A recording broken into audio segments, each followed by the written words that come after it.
מושג איך אני שמח שהקלקתם עליי. מה שהכי נעים לי זה שאני הולך לעזור לילדה יפה להתחפש לכבוד המילקי לאב פרייד.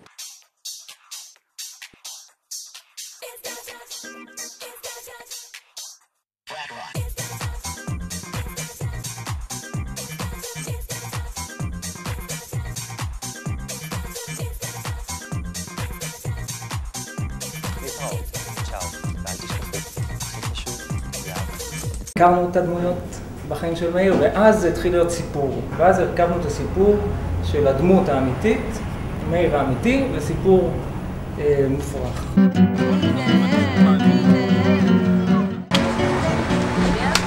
זה אחד, אתה מעדיף אותי למרה או זברה? נראה היתרון שלה זה שמהר מאוד היא הבינה שהיא יכולה לצחוק על עצמה, והיא יכולה להוציא מעצמה חומרים בלי להתבייש, והיא יכולה לחשוף את הקונפליקטים שלה. בסדר, מותק. עוד פעם אתה? כן, כל הזמן. אתה רודף אחריי? גם למכולת. אני הולכת לישון.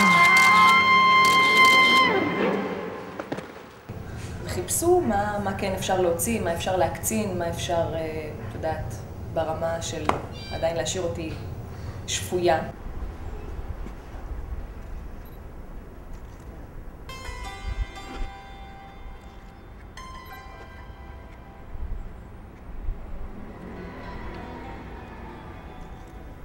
Preciosa foto. ¿Entiendes lo que te digo? Que el ojo ve, si yo lo preparo no me sale.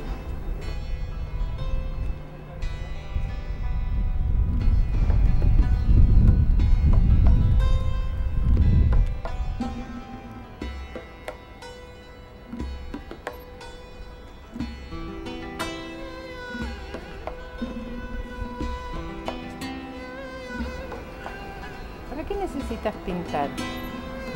Está el cuadro.